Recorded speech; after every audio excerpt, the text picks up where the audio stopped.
করেছেন শুধু তাই নয়, তিনি তাকে হত্যা করেছেন। তিনি কি করেছেন? হত্যা করেছেন। শুধু এখানে না, আরো আছে। আবা আল খামরা, সন্তান বলছেন, ইয়াজিদের সন্তান বলছেন যে আমার বাবা কি করেছে জানেন?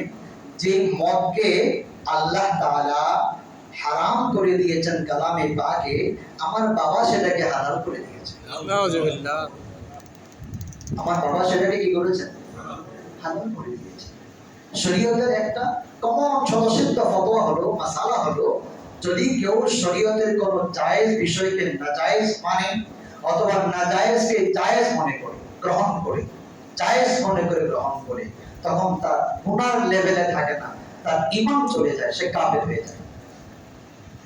একজন মানুষ মদ খায়, কাফের হবে না, কারণ সে একটা পর্যায়ে এসে তার যখন ঈমান আছে, যদি আল্লাহ এবং রাসূলকে বিশ্বাস করে, ঈমানের যে আরকানগুলো সেগুলোকে বিশ্বাস রাখে, একটা পর্যায়ে এসে যখন সে বুঝবে যে আমি কি করেছি, হারাম কাজ করেছি, নাফরমানি করেছি, আল্লাহ তাআলা দরবারে তওবা করলে তার তওবার বাহানা করে যদি তার তওবার সিস্টেমে যে আল্লাহ পাকের দরবারে কবুল হয়, হতে পারে এক তওবা আল্লাহ পাক তাকে মাফ করে দেবেন। সুবহানাল্লাহ। এটা আমার কিছু নেই, এটা বান্দার স্রষ্টার মাঝের বিবাদ। বান্দাকে আল্লাহ পাক দয়া করলে তাকে মাফ করে দিতে পারে। বান্দা মিথ্যা বলে, তখন যদি বলে বিশ্বাস করে যে এটা হারাম, মিথ্যা বলাটা হারাম, কিন্তু সে বলে ফেলছে, গুনাহগার হবে, কবিরা গুনাহ হবে, কাফের হবে না।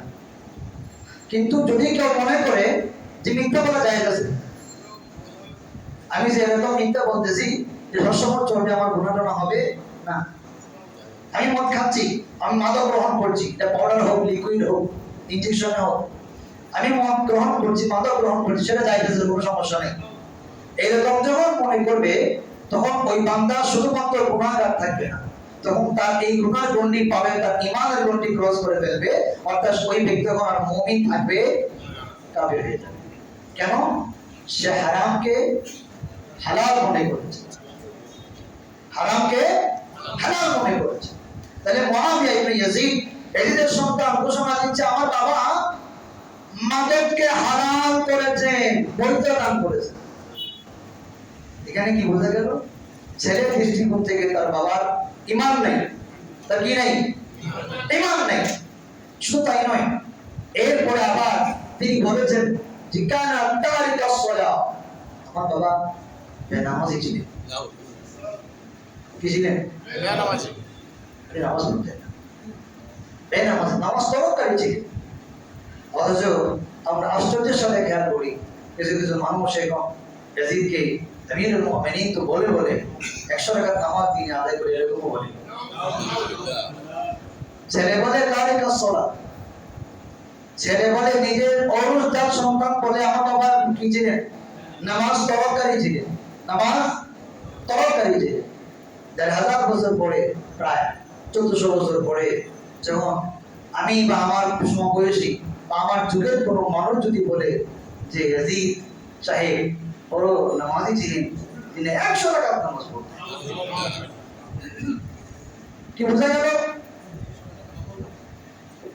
ফরজ তো পড়তেন, আবার নফল নামাজ পড়তেন। নিজের ঘরের ছেলে বলে নামাজ পড়তো না, আর রুহানি ছেলে বলে 100 রাকাত নামাজ পড়ে। সাবধান, এই জাতীয় আশিকে ব্যবহার যেটাকে বলে, ভক্তি ভালো, অন্ধভক্তি ভালো না। আমার কাহিনী বলে কোন ব্যক্তির সম্মানকে বড় করা, এটা সহজ একটা কথা আছে, যে ব্যক্তি তোমার কিছু নাই, যে যোগ্যতা নাই, সেই যোগ্যতা দিয়ে যদি তোমার প্রশংসা করে, বা মাদাহাক বিমা লাইসা ফিকা ফাকাদ জাম্মাক, এটা একটা কায়দা, যে যদি কোনো ব্যক্তি তোমার প্রশংসা করে যেটা তোমার কাছে নাই, তুমি তো মনে মনে খুশি হয়ে যাও যে আমার প্রশংসা করে তুলে দিছে, আসলে কিন্তু সে তোমাকে ডুবাই দিছে, মানে সে তোমাকে অপমান করলো। এটা হলো স্বাভাবিক বিষয়ের কথা, সাধারণ মানুষের কথা, ভালো মানুষদের ক্ষেত্রে। আর যেই ব্যক্তি নামাজকে পরিচয় দানকারী, যেই ব্যক্তির চারিত্রিক বিষয় তার বাবা বলে, যে এগুলো সবগুলো এখানে বলার আমার সময়ও নেই, এই যে 10 হয়ে গেছে কাছাকাছি।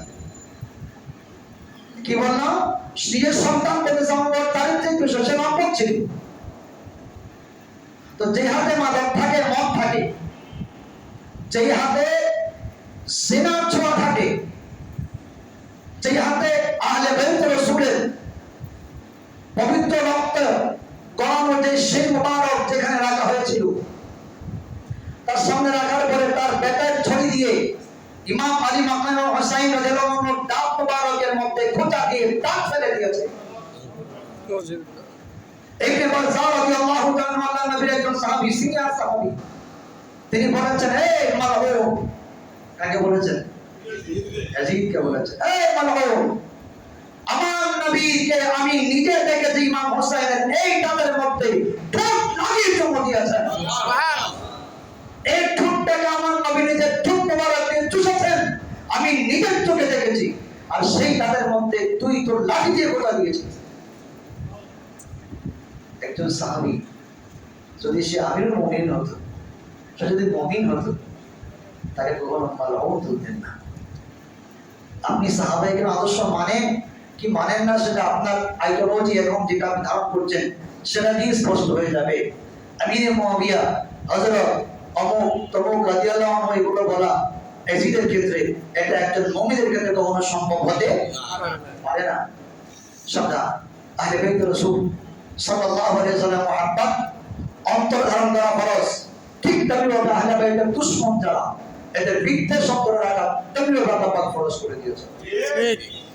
আমরা সেই মুহররম আসছে, মুহররম চলে যাচ্ছে, দেখবেন অনেক জায়গায় এই মুহররমে ইমাম হোসেন আমার প্রশংসা না করে ইমাম ইয়াজিদকে হযরত বানানো, রাদিয়াল্লাহু আনহু বানানোর অনেক প্রচেষ্টা অনেক জায়গায় দেখা যাবে, অনলাইনে অফলাইনে।